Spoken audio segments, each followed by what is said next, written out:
ಅಲ್ಮಪ್ರಭು ಅನ್ನದಾನ ಸಮಿತಿಯಿಂದ ಮಾಧ್ಯಮ ಮಿತ್ರರಿಗೆ ಮಳೆ ಸುರಕ್ಷತಾ ಕವಚ ವಿತರಣೆ. ಶ್ರೀ ಅಲ್ಮಪ್ರಭು ಅನ್ನದಾನ ಸಮಿತಿ ಇವರಿಂದ ಮಾಧ್ಯಮ ಪ್ರತಿನಿಧಿಗಳಿಗೆ ಒಳ್ಳೆಯ ಕ್ವಾಲಿಟಿ ಜಾಕೆಟ್ಗಳನ್ನು ವಿತರಣೆ ಮಾಡಿ ಹೂಗುಚ್ಛ ನೀಡಿ ಗೌರವಿಸಿದರು. ಪ್ರತಿನಿತ್ಯ ಜನರು ಕಷ್ಟಗಳ ಬಗ್ಗೆ ರಾಜಕೀಯ ಪಕ್ಷಗಳು ಯಾವ ಭಾವ ಹಾಗೂ ಭ್ರಷ್ಟಾಚಾರ ವಿರುದ್ಧ ಧ್ವನಿ ಎತ್ತಿ ರಾಜ್ಯದ ಎಲ್ಲ ರೈತರ ಪರ, ಹೋರಾಟ ಪರ, ಹೀಗೆ ಹತ್ತಾರು ವಿಷಯಗಳ ಬಗ್ಗೆ ಮಾಹಿತಿ ಕಲೆ ಹಾಕಿ ಸುದ್ದಿ ಬಿತ್ತರ ಮಾಡುವ ಪ್ರತಿನಿಧಿಗಳಿಗೆ ಯಾವುದೇ ರೀತಿಯ ಸರ್ಕಾರದ ಹಾಗೂ ಜನಪ್ರತಿನಿಧಿಗಳ ಸಹಾಯ ಸೌಲಭ್ಯಗಳು ಸಿಗದ ಹಿನ್ನೆಲೆಯಲ್ಲಿ ವಿನೂತನವಾದ ಹಾಗೂ ಅಪಾರ ಜನಪ್ರಿಯತೆ ಹೊಂದಿರುವ ಅಲ್ಮಪ್ರಭು ಅನ್ನದಾನ ಸಮಿತಿಯವರು ಮಾಧ್ಯಮದ ಪ್ರತಿನಿಧಿಗಳಿಗೆ ಸಾಕಷ್ಟು ಕೊಡುಗೆಯನ್ನು ನೀಡುತ್ತಾ ಬಂದಿರುತ್ತಾರೆ. ಅದೇ ರೀತಿ ಸನ್ 2024-25 ಸಾಲಿನಲ್ಲಿ ಮಾನವ ಅಂಗಾಂಶ ಮುಚ್ಚಳಿಕೆ ಜಾಕೆಟ್ ವಿತರಣೆ ಮಾಡಿ ಗೌರವಿಸಿದರು. ಮಾಧ್ಯಮ ಪ್ರತಿನಿಧಿಗಳು ಮಳೆಗಾಲ, ಚಳಿಗಾಲ ಮತ್ತು ಬೇಸಿಗೆ ಕಾಲ ವರ್ಷದ 12 ತಿಂಗಳು ಸತತ ತಮ್ಮ ನಿಸ್ವಾರ್ಥ ಸೇವೆ ಸಲ್ಲಿಸುತ್ತಿದ್ದು ಜೀವದ ಹಂಗು ತೊರೆದು ಕಷ್ಟ ನಷ್ಟಗಳ ಬಗ್ಗೆ ಸುದ್ದಿ ಸಂಗ್ರಹಿಸಿ ಇಡೀ ದೇಶದ ಜನರಿಗೆ ತೋರಿಸುತ್ತಾರೆ. ಆದರೆ ಅವರ ಸಂಗ್ರಹಿಸಿ ಶ್ರಮಪಟ್ಟ ಎಂತಹದ್ದು ಎಂದು ಊಹಿಸೋಕೆ ಆಗಲ್ಲ. ಈ ಎಲ್ಲ ಕಾರಣದಿಂದ ಇಂತಹ ಮಾಧ್ಯಮ ಪ್ರತಿನಿಧಿಗಳಿಗೆ ನಾವು ನಮ್ಮ ಸಂಸ್ಥೆಯಿಂದ ಅಲ್ಪ ಸಹಾಯ ಮಾಡುತ್ತಿದ್ದೇವೆ ಎಂದು ಅನ್ನದಾನ ಸಮಿತಿಯ ರೂವಾರಿಗಳಾದ ಚಂದ್ರಕಾಂತ್ ಹುಕ್ಕೇರಿ ತಿಳಿಸಿದರು. ಅಷ್ಟೇ ಅಲ್ಲದೆ ಆಸ್ಪತ್ರೆಗಳಲ್ಲಿ ಇರುವ ಬಡ ರೋಗಿಗಳಿಗೆ ಹಣ್ಣು ಹಂಪಲು ಆಹಾರ ವಿತರಣೆ ಮಾಡುವುದರ ಜೊತೆಗೆ ಇಂತಹ ಕಾರ್ಯಕ್ರಮಗಳು ಚಿಕ್ಕೋಡಿ ತಾಲೂಕಿನ ಸುತ್ತಮುತ್ತಲಿನ ಹಳ್ಳಿಗಳಲ್ಲಿ ಸಹ ಇರುವ ಕೀರ್ತಿ ಹಬ್ಬಿದೆ ಎಂದು ಸ್ಮರಿಸಿದರು. ವ್ಯಾಕ್ಸಿನ್ ಬಂದದ ಆದ್ಮೇಲೆ ಎಲ್ಲ ಕಡೆ ಮೋದಿಯವರು ಫಸ್ಟ್ ಕೊಡ್ಬೇಕಂತ ಮಾಡಿದ್ರು. ಎಲ್ಲ ಹೆಂಗಸರಿಗೆ ಕ್ಯಾನ್ಸರ್ ಅಂತ ಗರ್ಭಾಶಯ ಕ್ಯಾನ್ಸರ್ ಬರ್ತದೆ, ಅದಕ್ಕೆ ವ್ಯಾಕ್ಸಿನ್ ಬಂದದ ಹಾಕ್ಬೇಕಂತ ಮಾಡಿದ್ರು. ಕೊರೋನಾ ಆದ್ಮೇಲೆ ಕೊರೋನಾ ಆಮೇಲೆ ಬಹುತೇಕ ಕಾರಣಕ್ಕೆ ಆಗಿಲ್ಲ. ಇನ್ನು ಕೆಲವೇ ತಿಂಗಳಲ್ಲಿ ಶುರು ಮಾಡ್ಬೋದು. ಅದು ನೀವೆಲ್ಲ ಕಡೆ ಹೇಳ್ಬೇಕಂತ 2 ಡೋಸ್ ಕೊಡ್ತಾರೆ. ಎಲ್ಲ ಹೆಣ್ಮಕ್ಳಿಗೆ, ಗಂಡಸರಿಗೆ ಕೊಡ್ತಾರೆ, ಮೇನ್ಲಿ ಹೆಂಗಸರಿಗೆ 13 ವರ್ಷದಿಂದ ಮೇಲೆ ಇದ್ದವ್ರು ಸ್ಕೂಲಲ್ಲೇ ಮತ್ತು ಇವ್ರು ಕೊಡೋ ಕಾರ್ಯಕ್ರಮ ಮಾಡೋರು ಇದ್ದಾರೆ. ಅದ್ರ ಬಗ್ಗೆ ಸ್ವಲ್ಪ ಅದು ಮೋದಿಯವ್ರು ಕೊಟ್ಟು ಫ್ರೀ. ಈಗ ಪ್ರೈವೇಟ್ ಎಲ್ಲ ಅವೈಲೇಬಲ್ ಇದೆ, ಯಾರು ಅರ್ಜೆಂಟ್ ಇದೆ ಅವ್ರು ತಗೋಬೋದು. ಕ್ಯಾನ್ಸರ್, ಗರ್ಭಾಶಯ ಕ್ಯಾನ್ಸರ್ ತಗೊಂಡ್ರೆ ದೊಡ್ಡ ಸಮಸ್ಯೆನೇ ಗರ್ಭಾಶಯ ಕ್ಯಾನ್ಸರ್. ಅದಕ್ಕೆ ಶುರು ಮಾಡಿ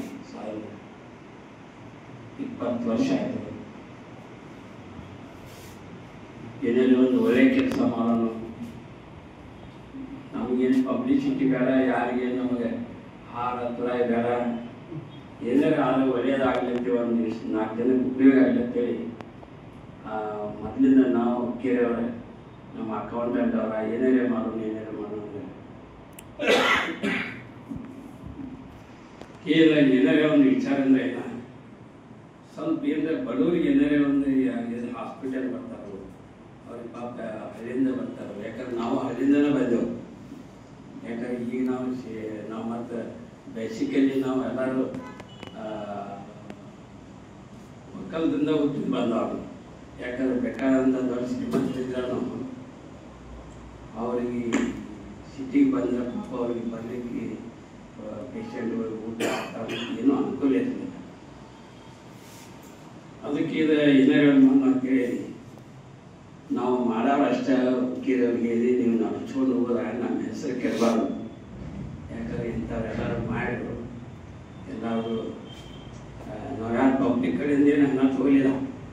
ಯಾಕಂದರೆ ಒಂದು ವಿಚಾರ ಏನು ಹೇಳ್ತು, ಎಲ್ಲ ನಾವೇನೋ ಒಂದು 5 ಮಂದಿ ಡೈರೆಕ್ಟರ್ ಆಗಿದ್ದೆವು. ಎಲ್ಲರೂ ಒಂದು 55,000 ರೂಪಾಯಿ ಹಾಕೋದು ನಾವಾಗಿ ಶುರು ಮಾಡೋಣ. ಆಮೇಲೆ ಅದಕ್ಕೆ ಏನೋ ಒಂದು ಗಾಡಿ ಬೇರೆ ಇದರಿಂದ ಎಲ್ಲರೂ ಲೈಫ್ ಮೆಂಬರ್ಸ್ ಎಲ್ಲರೂ 5,000 ರೂಪಾಯಿ ಮಾಡೋಣ ಅಂತ.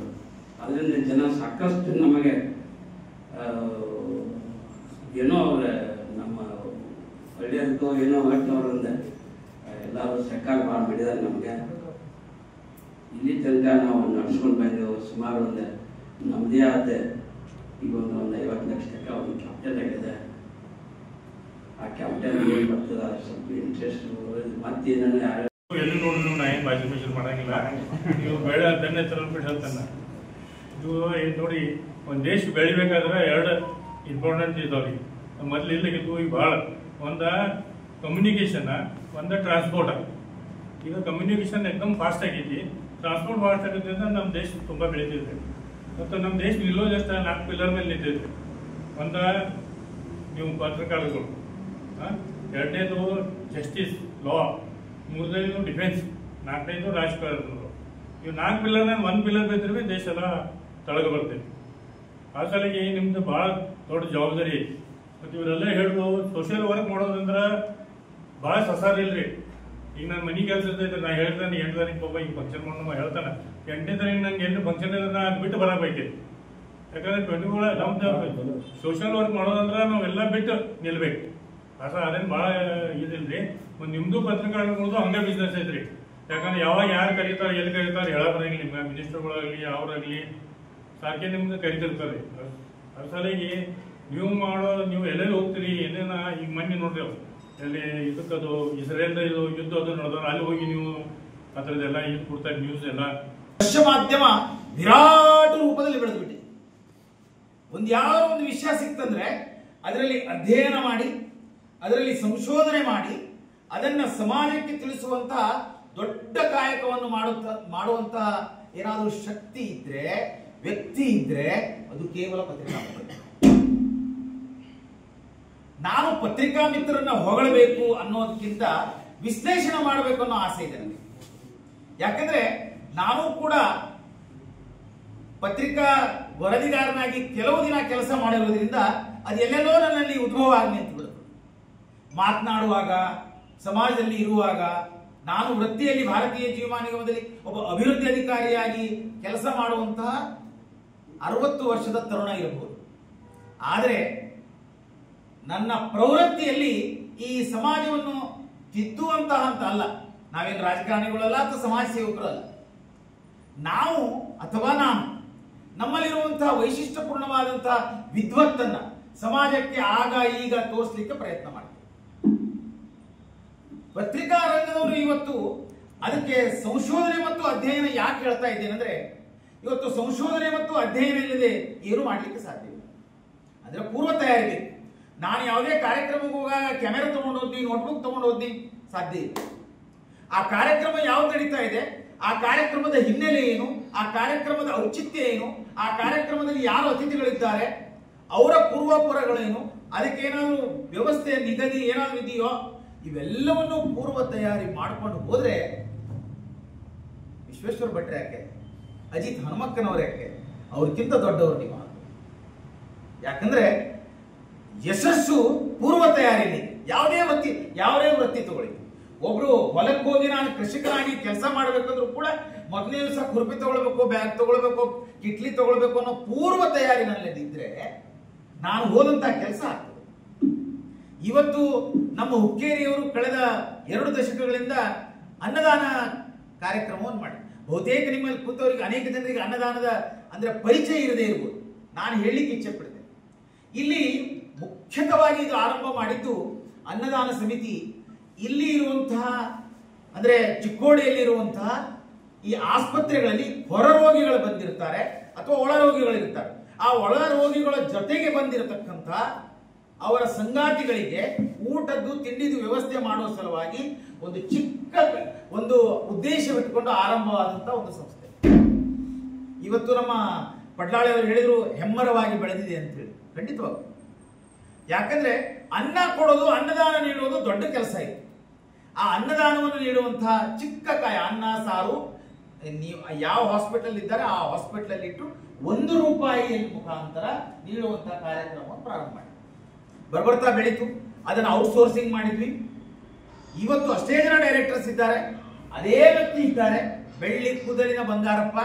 ಯಾಕಂದ್ರೆ ಅವ್ರ ತಲೆ ಮೇಲೆಲ್ಲ ಬೆಳ್ಳಿ ಕೂದಲು ಬಂದ್ಬಿಟ್ಟಿದ್ದಾವೆ. ಯಾಕೆ ಹೇಳ್ತಾ ಇದ್ದೇನೆ ಇವೆಲ್ಲ ಅಂದ್ರೆ, ಇವರ ಉದ್ದೇಶ ಒಳ್ಳೇದಿದ್ರೆ ಖಂಡಿತವಾಗ್ಲೂ ಕೆಲಸ ಯಶಸ್ಸಾಗುತ್ತೆ.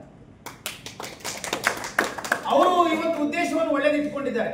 ನಮ್ಮ ಜೊತೆ ಇರುವಂತಹ ನಮ್ಮ ಸಮಾಜದಲ್ಲಿ ಸಮಾಜಮುಖಿ ಕೆಲಸವನ್ನು ಮಾಡುವಂತಹ ಪತ್ರಿಕಾ ಮಿತ್ರರಿಗೆ ಒಂದು ಜಾಕೆಟ್ ಅನ್ನು ಕೊಡಬೇಕು ಅಂತ.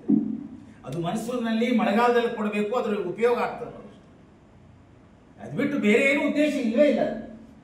ಆ ಉದ್ದೇಶ ಒಳ್ಳೇದಾಗ್ಬೇಕಂದ್ರೆ ನೀವೆಲ್ಲ ಬಂದಿದ್ದೀರಿ, ಕಡಿಮೆ ಸಂಖ್ಯೆಯಲ್ಲಿ ಬಂದಿರ್ಬೋದು. ನೀವೀಗ 15-16 ಜನ ಅಷ್ಟೇ ಇದ್ದೀರಿ.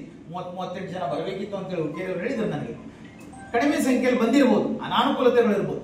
ಆದರೆ ನಾನು ಹೇಳೋ ಇಚ್ಛೆ ಅಂದ್ರೆ ಅನ್ನದಾನ ಸಮಿತಿಗೆ ಬೇರೆ ಯಾವುದೇ ಒಂದು ವೆಸ್ಟೆಡ್ ಇಂಟ್ರೆಸ್ಟ್ ಇಲ್ಲ. ಎರಡನೇದು, ನಿಮಗೂ ಕೂಡ ಪತ್ರಿಕಾ ರಂಗ ಅಂದ್ರೆ ನಿಮಗೆ ಒಂದೇ ಒಳ್ಳೆಯ ಸುದ್ದಿಯನ್ನ ಒಳ್ಳೆಯದಾಗಿ ಬಿಂಬಿಸಬೇಕು, ಸುದ್ದಿಯನ್ನ ಅದಕ್ಕೆ ಪ್ರಖರತೆಯನ್ನ ನೀಡಬೇಕು, ಅದಕ್ಕೆ ನೈಜತೆಯನ್ನ ಕೊಡಬೇಕು ಅನ್ನೋ ಆಸೆ ನಿಮಗೆ. ಕಟ್ ಅಂಡ್ ಪೇಸ್ಟ್ ವಿಧಾನದವರು ನೀವಲ್ಲ. ಅನೇಕ ಜನರಿದ್ದಾರೆ ಇವತ್ತು ಕಟ್ ಅಂಡ್ ಪೇಸ್ಟ್ ಮಾಡೋದು. ನೀವು ಕಳಿಸಿದ್ದನ್ನ ನನಗೆ ಕಳಿಸಿ, ನಾನು ಅದನ್ನು ಕಟ್ ಅಂಡ್ ಪೇಸ್ಟ್ ಮಾಡ್ತೇನೆ, ಫೋಟೋ ಆ ಕಡೆ ಈ ಕಡೆ ಮಾಡ್ತೇನೆ. ಆ ದಿನಗಳು ಹೋಗಿದಾವೆ ಈಗ. ಯಾಕಂದ್ರೆ ಒಂದು ಫೋಟೋ ಅಲ್ಲ, 100 ಫೋಟೋಗಳು ಸಿಗ್ತಾವೆ ಈಗ. ಒಬ್ಬ ವ್ಯಕ್ತಿ 100 ಫೋಟೋಗಳು ಸಿಗ್ತವೆ, ಕಾರ್ಯಕ್ರಮದ 100 ಫೋಟೋಗಳು ಸಿಗ್ತವೆ.